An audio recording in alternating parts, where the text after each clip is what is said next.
Alright, I am Chronic Mayhem, and today we are taking a look at the Epomaker P65 wireless mechanical keyboard. Let's get into it.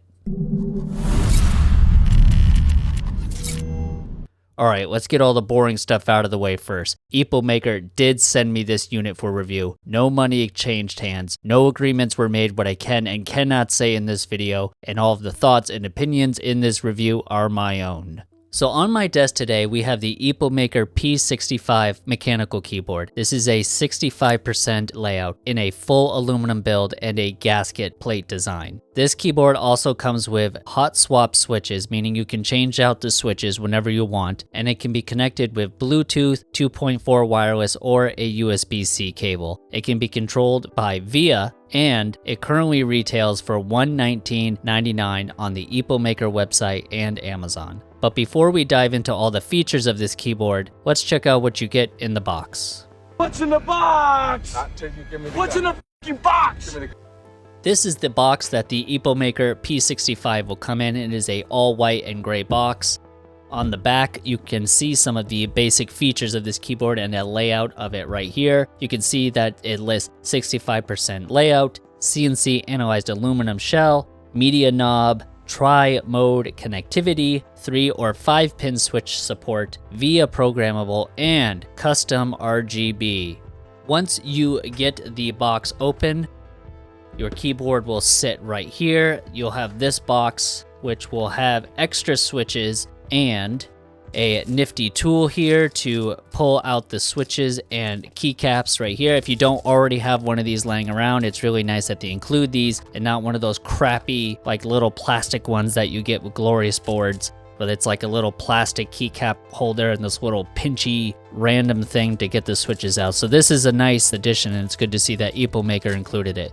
You'll also get a couple spare switches. You actually get 3 spare switches. I just have another one out right here. My board came with the Zebra switch, which is a linear switch, and we will dive into the characteristics of this switch later in the video. In this little box, you will have your USB-C cable. It is a braided USB-C cable, and you can see here the ends are a little bit gold-plated, which is very cool to see. It's very nice to see that they're using a quality cable, so that is great. And that is pretty much all you get in the box. Actually, not true. You also get this very thick manual right here on how to use VIA, the online software for controlling your keyboard. It lists some characteristics about the switches as well, and other basic functions to operate the keyboard, like switching your RGB shortcuts, etc. It's a black and white manual, but it has plenty of different languages. It's very clear and to the point. No complaints about the manual or what you're getting in the box. Now, this is a 65% keyboard, meaning you have no number pad, you have no F function key, and some other keys will be missing as well. This is meant to be a small footprint on your desk, especially for gaming, if you want extra space to use with your mouse, or you don't find yourself ever really using the function keys or the number key, for example. To compare it to a 75% board, this is another board by Epomaker, for example. This is the EA75, and I will have a video on this keyboard coming later. So this is a 75% board. You can see you have your function keys still, and you have more keys on the side here as well. One key that the 75 has that the 65 does not is a print screen, and that is the one key I found missing from the 65 that I do use frequently that was not on here. But luckily with VIA, I can just program one of these other keys that I don't use to be a print screen key. A full-size board, you'll have your number pad here as well, and the main difference between a 10 keyless and a 75% is the 75% is a more compact version of the 10 keyless. The 10 keyless just means you don't have the number pad on the side of your keyboard.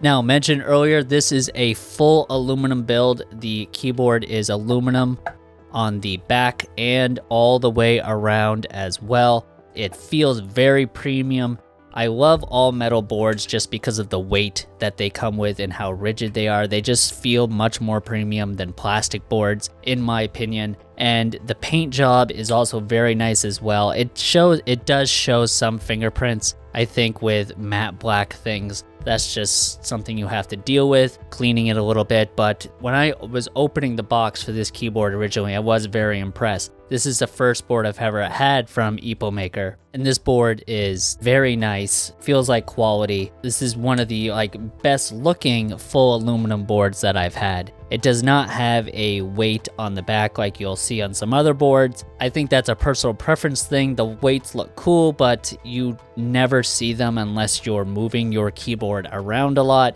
If your keyboard's just sitting on your desk, you're never going to see that weight again, so it's not really necessary in my opinion. This keyboard has plenty of heft on its own, it feels great, and I think it looks really great too. It looks very clean, very minimalist, and when you have the RGB off, it's just straight black. You could have this in your office or wherever, and no one would assume that it is a gaming keyboard.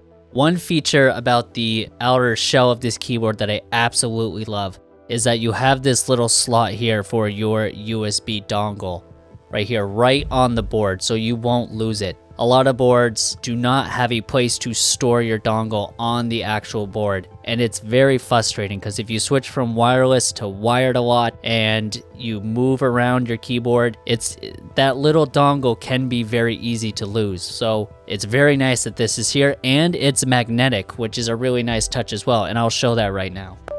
So you have your little wireless dongle here, and when you bring it up to the slot, it just kind of sucks itself right in right there. That's what she said.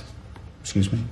So you just right here and there, and it will not fall out.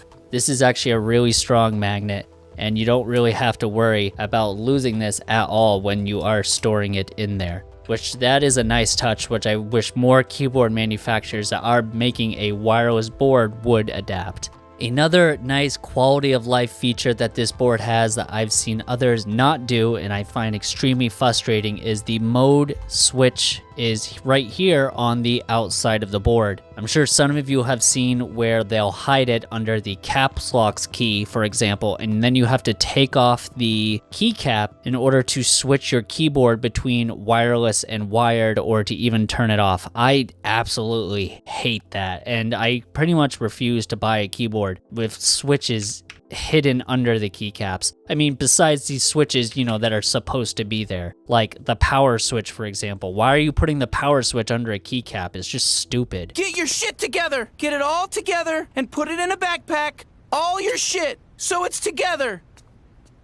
Here they have it right where it should be, right on the back. When you want to switch, you just reach back here and you can go from wireless. So right now I'm in the 2.4 wireless. Now I'm in the Bluetooth, and it's that simple. You can see here it blinks blue right here when you're in the Bluetooth mode. So if you don't want to look over, you can easily tell. And then the middle one is the wired. Obviously, I don't have it wired up right now, so it's also off. But it's just a nice quality of life, and to me, a common sense thing to put the power switch on the outside of the keyboard instead of hiding it somewhere where I don't understand the purpose, because you can't even see it here anyway, so it's still hidden. So anyway, that's a small thing and a rant for me about other brands that put the power switch in a stupid place. And thank you, Epomaker, for not doing that. The knob here on the keyboard is very easy to remove. It just lifts off, and you can see it's that kind of D shape right there on the part that you turn. So if you have any other knobs from other keyboards, I've seen people use the volume knobs from an electric guitar on their keyboards before if it's the same kind of D shape.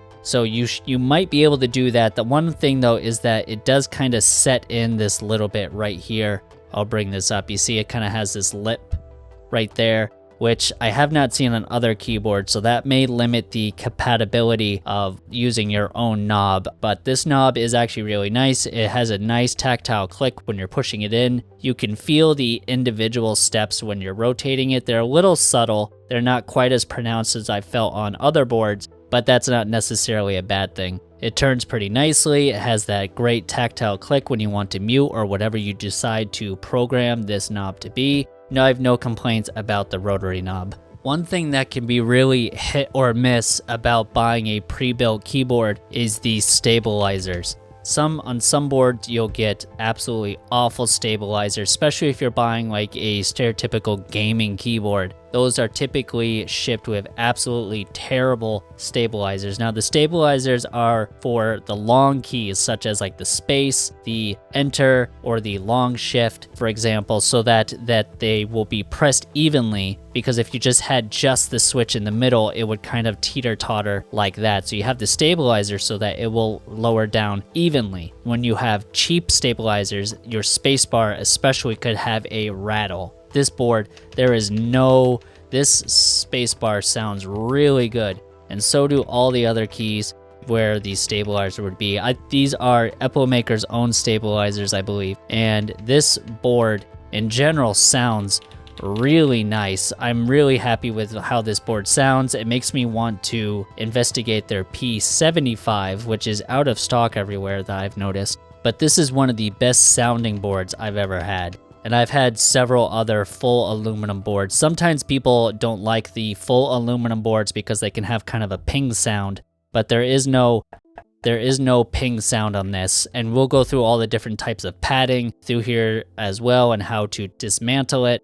But the spacebar and the other stabilizers are really nice. I don't think you'll ever need to replace these. This keyboard comes with double shot PPT keycaps. So if I remove one right here, you can see they are double shot. This is the black version with white legends. They're double shot because there's two layers. The first layer is for the legends, as you see here, and then the outer layer is for the color of the keycap. This ensures that the legends will never wear off. That's why so many people love to have double shot keycaps. You can tell the quality of a keycap by measuring its thickness. So if we were to measure the thickness of this one right here, we are getting 1.3 millimeters. As long as it's over 1 millimeter, that's usually a sign that it's a good, thick, quality keycap. Usually the thicker the keycap, the higher quality they are, and these keycaps feel great. They don't show really any finger grease on them. Sometimes you'll get some keycaps, depending on the finish, they'll show a lot of finger grease. A lot of people like PPT because they tend to not show any fingerprints or grease on them like a ABS keycap might, which you would find on a lot of cheaper boards or boards with backlit keycaps. But these keycaps look great, they're a good thickness, and they really help the board sound really nice. The board I have in front of me shipped with Epomaker's own Zebra keycaps. So these keycaps are of their own design. They are a 5-pin, as you can see right here, meaning they have 5 pins right here. These two really aren't pins, but they're more for stabilization.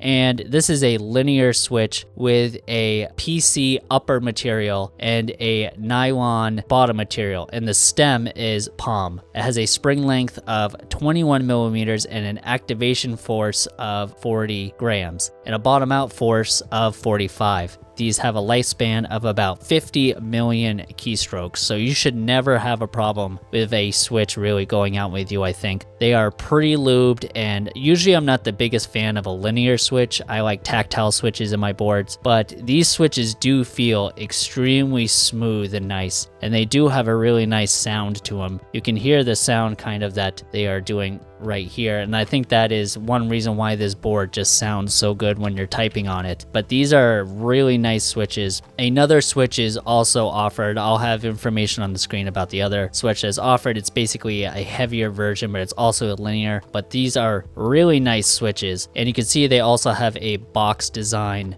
on the top here instead of just a normal stem. What that does is it prevents the keycap from wobbling at all when you're pressing it, so it just makes everything feel a little bit more rigid and wobble less. And it just, on higher end keycaps, sometimes you will see these walled in stems. Sometimes people will call these box switches. For gaming, these have been wonderful. For typing, I still might prefer a linear switch, but the great thing about a hot swap board like this is you can put any switch in here you want. This supports 3 and 5 pin switches, so you should really not have any problem finding a switch that you like in this board, but the switches it does come with are pretty nice.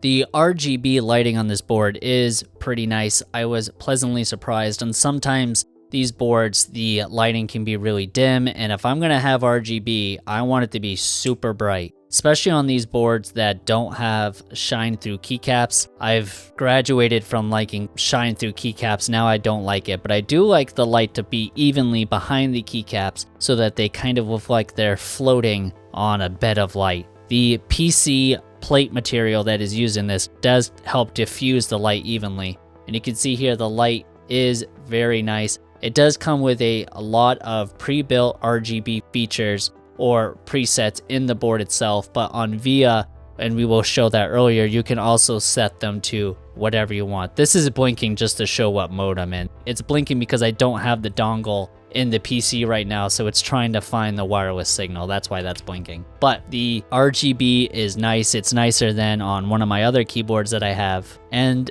if you are working in an office, you can just turn it off as well. This has very nice RGB. If you do like having all the colors, I typically just have static blue on my keyboards. It matches my setup. So, but if you want that rainbow, I mean, it's very bright. I don't think you're gonna have any complaints about the RGB of this board. So the construction of this board includes the aluminum shell, the PC plate, the sandwich foam, a IXBE switch pad, a PET sound enrichment pad, the hot swap PCB, of course, the bottom foam, and the bottom EVA. You can see all that when you dismantle the board. To do so, you have 6 screws on the bottom here. A pet peeve is that these are hex screws. They're not like Phillips or anything like that. Luckily, I have a screwdriver kit with a lot of tiny little bits in it, and I was able to take this apart. But taking apart this board was relatively simple. You just got to make sure of the battery cord when you are lifting up the PCP from the bottom plate, because the battery is situated on the bottom plate here, and I will demonstrate that right now. So I have this screwdriver kit here. It has all these different bits, and luckily one was in here that fit this keyboard. I will leave this in the description as well if you need a cheap screwdriver kit. So I've already dismantled almost all. So I've already taken out almost all the screws except for the 2 ones right here. So once you get these out and you unscrew them like so,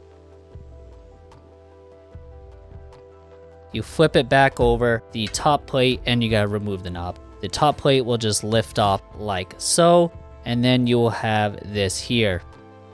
This is the ribbon I was mentioning earlier that you do have to be careful of when you are taking it apart. There's also another wire right here as well you want to be careful of. This is one of the layers of foam that I mentioned earlier, and this is the bottom EVA foam. You can see the sandwich foam and the gaskets right here as well. Let me bring it up close. If you want to customize this board, it is extremely easy. You just gotta be careful of those ribbon cable when you are taking it apart.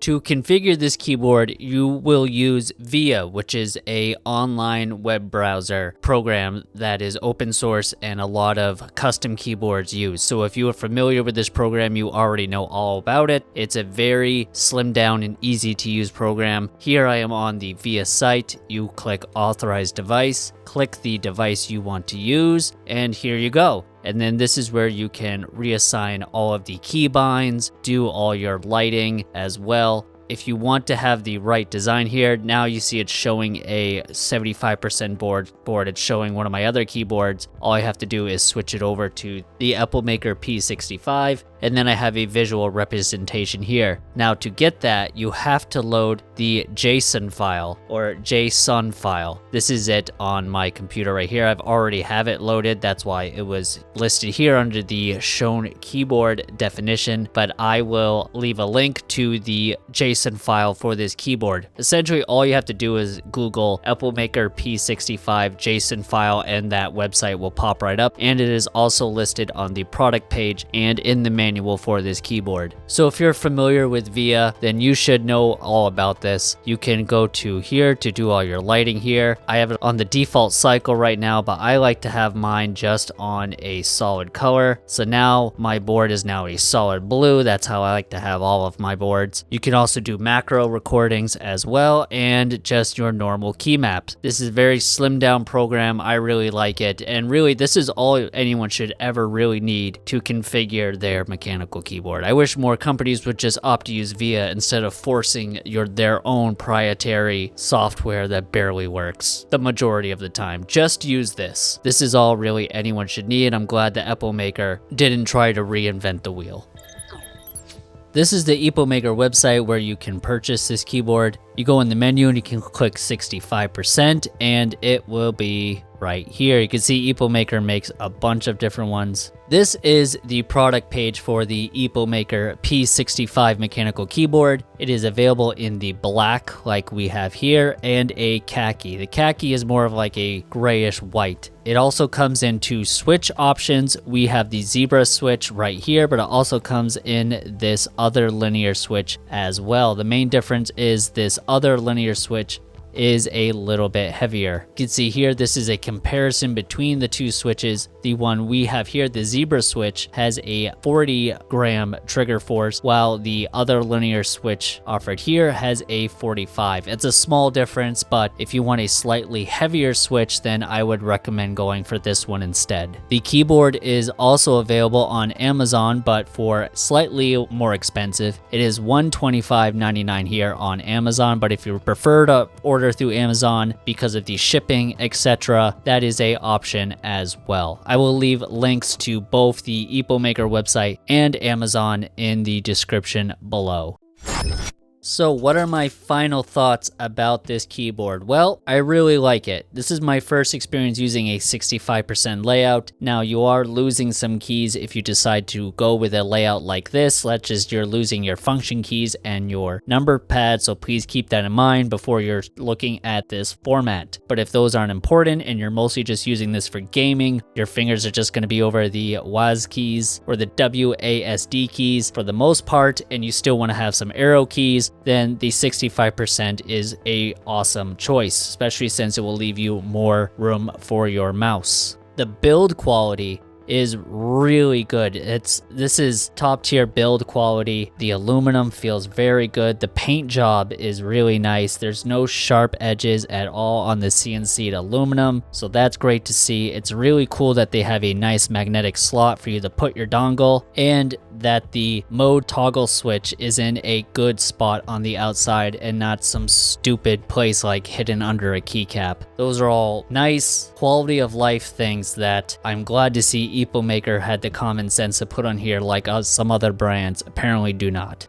This is an easy recommend, especially for $120. I think this is far superior than any keyboard you're going to find at like Best Buy, for example. A lot of those gaming keyboards are made of cheap plastic or they're not hot swap. To me, in 2025, anyone buying a keyboard that is not hot swap is a fool, is a complete idiot. All keyboards, especially when you're going to spend this much on a board, should be a hot swap board, so that way you can experiment with different switches and you can find the one that really suits you well. And if you want to get a whole new switch, or more importantly, if a switch does start to fail on you and break, you don't have to buy an entirely new board. You just switch out that switch, put a brand new one in, and then you're good to go. You just saved yourself from buying an entirely new board just because one switch stopped working. So that's my other rant for this video. If you're buying a keyboard in 2025 or whenever you're watching this, make sure it has a hot swap function. But anywho, it's good to see this board. You can program it with VIA as well. You don't have to download some proprietary software on your computer. You can just use VIA, which is a great web-based software. That way you don't have to download anything, which is awesome. I think that should be a standard for a lot of keyboard manufacturers now. Just the tools are already out there. Just use VIA or QMK, either or. I personally prefer VIA of the two. The disassembly of this board is not too bad, so that's good to see. I do wish they had just used a normal Phillips screw on the back instead of hex hex screws, but that's not the biggest deal. So long story short, even though I really like 75% keyboards, those are my favorite, I do really like this board, and I think this would be a good board for bringing around places as it is smaller and easier to lug around, and it will be staying on my desk for the foreseeable future. The quality of this board, it does make me want to try the P75 that Epomaker makes, if I can ever find it in stock anywhere. I will leave links to this keyboard from the Epomaker website and on Amazon. The Amazon will just be a generic affiliate link. If you enjoyed this video and you want to see more product reviews from me, Chronic Mayhem, please consider hitting like and subscribe. I'm trying to hit 1,000 subscribers here on YouTube. I am currently at 579, I believe. So we're getting closer to that goal. So if you want to support the channel, that is the best way to do it. I also stream on Twitch, typically on Tuesdays and Thursdays, and usually at least once on the weekend. If you want to stop by and ask me about any of the products I have reviewed or just hang out, a link to that will be listed about right here. You can follow me there as well, and all of my other social medias will be listed in the description, such as my Discord server, etc. Thank you, Epomaker, again for sending this keyboard out to me. That is going to do it for me in this video. I am Chronic Mayhem, and I will see you all next time. Peace.